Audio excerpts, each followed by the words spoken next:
Hi friends, welcome to all. இன்றைக்கான video பதிவில் November 16, 17, 18க்கான current affairs பார்க்க போகிறோம். ஃபஸ்ட்டு கரண்ட் அஃபேர்ஸ் பாருங்கள்.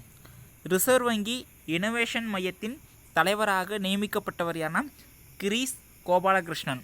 கிரீஸ் கோபாலகிருஷ்ணன் தான் ஆர்பிஐயோட இனோவேஷன் அப்படிங்கிற மையத்தோட தலைவராக தேர்ந்தெடுக்கப்பட்டிருக்காரு. அடுத்து பார்த்தீங்கன்னா பெருநாட்டின் தற்போதைய அதிபர் யாருன்னா ஃப்ரான்சிஸ்கோ சாகஸ்டி. பார்த்தீங்கன்னா பெருநாட்டில் கடந்த ஒரு வாரத்துக்குள்ளே 3 அதிபர்களை தேர்ந்தெடுத்துட்டாங்க. அதன்படி மூன்றாவது அதிபர் யாருன்னா ஃப்ரான்சிஸ்கோ சாகஸ்டி.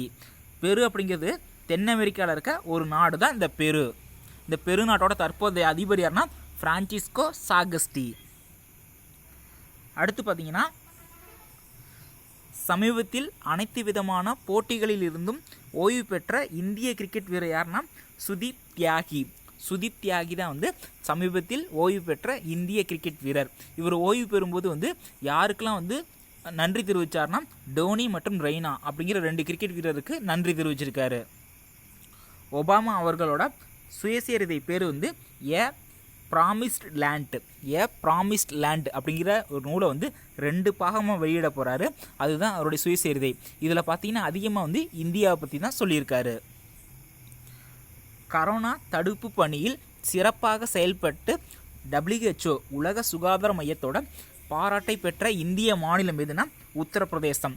கரோனா தடுப்பு பணியில் சிறப்பாக செயல்பட்டு WHOட பாராட்டை பெற்ற இந்திய மாநிலம் எதுனா உத்தரப்பிரதேசம். ஏழைகளுக்கு 1 கோடி வீடுகள் கட்ட இந்திய அரசு எப்போ இலக்கு நிர்ணயிச்சிருக்காங்க 2022க்குள்ளே. 2022க்குள்ளே ஏழைகளுக்கு 1 கோடி வீடு கட்டித்தர போகிறாங்க. அதுக்கான இலக்கு 2022. மலபார் கூட்டு இராணுவ பயிற்சி 2 எங்கே நடக்க போகுதுன்னா ஆந்திராவில் இருக்க விசாகப்பட்டினம்.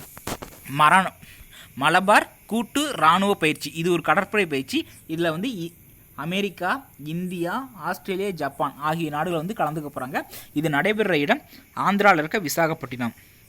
இதில் பார்த்தீங்கன்னா இந்தியா சார்பாக கலந்துக்க போகிற கப்பல் விக்ரமாதித்யா அப்படிங்கிற கப்பல், அமெரிக்கா சார்பாக நிமிட்ஸ் அப்படிங்கிற கப்பலும், ஆஸ்திரேலியா சார்பாக HMAS பல்லாரட் அப்படிங்கிற கப்பலும், ஜப்பான் சார்பாக JS மொராஷேம் அப்படிங்கிற கப்பலும் கலந்துக்க போகிறாங்க. இதில் ஒரு சிறப்பு பார்த்தீங்கன்னா அமெரிக்கா சார்பாக கலந்துக்க போகிற நிமிட்ஸ் தான் உலகின் மிகப்பெரிய போர்க்கப்பல். ஓகேங்களா? ஸோ இந்தியா சார்பாக விக்ரமாதித்யா, அமெரிக்கா சார்பாக நிமிட்ஸ், ஆஸ்திரேலியா சார்பாக HMAS பல்லாரட், ஜப்பான் சார்பாக JS மொராசேம்.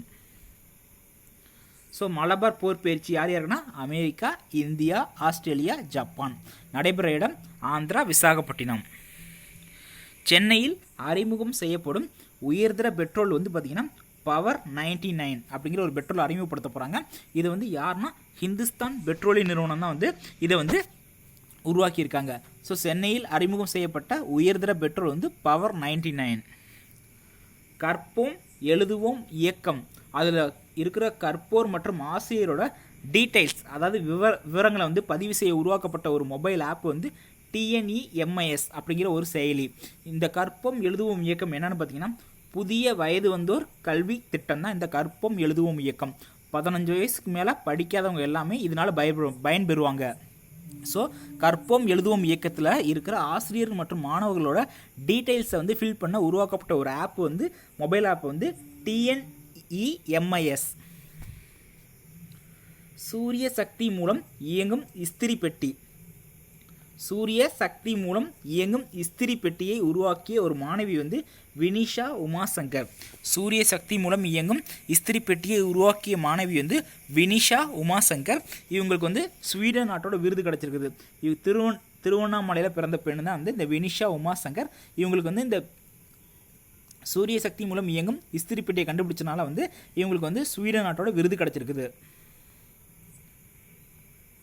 கரோனா கண்டுபிடிக்கப்பட்ட நாள் எப்போனா நவம்பர் 17, 2019. ஒரு வருடம் ஆயிடுச்சு. கரோனா கண்டுபிடிக்கப்பட்ட நாள் நவம்பர் 17, 2019. திரையுலகின் ஆலமரம் என அழைக்கப்பட்டவர் யாருன்னா சௌமித்ரா சட்டர்ஜி. இவர் வங்காள மொழி நடிகர் தான் இந்த சௌமித்ரா சட்டர்ஜி. இவர் தான் திரையுலகின் ஆலமரம்னு சொல்லுவாங்க. ஸோ இவருக்கு எப்போ தாதா சாஹேப் பால்கே விருது கிடச்சுன்னா 2012 தான் கிடச்சிச்சு. சமீபத்தில் காலமான பதிப்புலகின் சாதனையாளர் யாருன்னா எஸ் ராமகிருஷ்ணன். இவர் உருவாக்கின ஒரு பதிப்பகம் வந்து கிரியா. இதுதான் தற்கால தமிழ் அகராதிங்கிற ஒன்று வந்து வெளியிட்டிருக்குது. ஸோ கிரியா அப்படிங்கிற பதிப்பகத்தை உருவாக்குனவர் எஸ் ராமகிருஷ்ணன். இவரை பதிப்புலகின் சாதனையாளர்னு சொல்லுவாங்க. மருத்துவ படிப்பில் 7.5% மூலம் பயன்பெறும் அரசு பள்ளி மாணவர்கள் வந்து 405 பேர். மருத்துவ படிப்பில் 7.5% இடஒதுக்கீட்டின் மூலம் பயன்பெறும் அரசு பள்ளி மாணவர்கள் 405 பேர். ஃபார்முலா 1 கார் பந்தயத்தில் 7வது முறையாக சாம்பியன் பட்டம் வென்றவர் லூயிஸ் ஹாமில்டன். ஃபார்முலா 1 கார் பந்தயத்தில் 7வது முறையாக வெற்றி பெற்றவர் லூயிஸ் ஹாமில்டன். பிலிப்பைன்ஸ் நாட்டை தாக்கிய புயல் வேம்கோ. ஸோ பிலிப்பைன்ஸை இந்த ஆண்டு அதாவது 2020 21 புயல் தாக்கிடுச்சு. அந்த 21வது புயல் வந்து வேம்கோ. ஸோ ரொம்ப முக்கியம். பிலிப்பைன்ஸ் நாட்டை தாக்கிய புயல் வேம்கோ அல்லது வேம்கோ புயல் எந்த நாட்டை தாக்குச்சுன்னா பிலிப்பைன்ஸ். ஸோ எப்படி கொஸ்டின் கேட்டாலும் ஆன்சர் பண்ணிடுங்க. தமிழகத்தில் உள்ள மொத்த வாக்காளர்கள் எத்தனை? 6,10,44,358 பேர். 6,10,44,358 வாக்காளர் இருக்காங்க. அது திருநங்கைகள் அதாவது 3ஆம் பாலினத்தவர் எத்தனை பேர்னா 6,385. 3ஆம் பாலினத்தவர் 6,385. ரொம்ப முக்கியமானது பார்த்தீங்கன்னா அதிக வாக்காளர்கள் கொண்ட தொகுதி சோழிங்கநல்லூர் தொகுதி. ஸோ போன எலெக்ஷன் அப்போ இதுதான் வந்து அதிக வாக்காளர் கொண்ட தொகுதி தான். இது எக்ஸாம்பிள் கேட்டிருக்காங்க ப்ரீவியஸ் இயர் கொஷின். அதே பார்த்தீங்கன்னா குறைந்த வாக்காளர் கொண்ட தொகுதி வந்து கீழ்வேலூர். இதுக்கு முன்னாடி வந்து சென்னை துறைமுகம், அந்த துறைமுக தொகுதி தான் வந்து குறைந்த வாக்காளர் கொண்ட தொகுதியாக இருந்துச்சு. தற்போது வந்து குறைந்த வாக்காளர் கொண்ட தொகுதி வந்து கீழ்வேலூர். ஸோ இந்த கொஷின் வந்து எதிர்பார்க்கலாம், கண்டிப்பாக வந்து கேட்பாங்க. ஓகே ஃப்ரெண்ட்ஸ், நீங்கள் கரண்ட் அஃபேர்ஸ் நல்லா படிச்சிருப்பீங்க நம்புகிறேன். ஒரு டைம் 2 டைம் இந்த வீடியோ பாருங்கள், நல்லா படிச்சுக்குங்க. கண்டிப்பாக கரண்ட் அஃபேர்ஸில் வந்து குரூப் 4ஆக இருந்தாலும் குரூப் 1ஆக இருந்தாலும் 10க்கு மேற்பட்ட வினாக்கள் வந்து எதிர்பார்க்கலாம். ஸோ நல்லா படிச்சுக்குங்க. ஸோ நாளைக்கு இன்னும் வந்து எக்ஸ்ட்ரா கரண்ட் அஃபேர்ஸோட உங்களை சந்திக்கிறேன். இந்த வீடியோ உங்களுக்கு பிடிச்சிருச்சுன்னா லைக் பண்ணி சப்ஸ்கிரைப் பண்ணுங்கள். மறக்காமல் பெல் ஐக்கானை கிளிக் பண்ணுங்கள். Okay friends, thank you.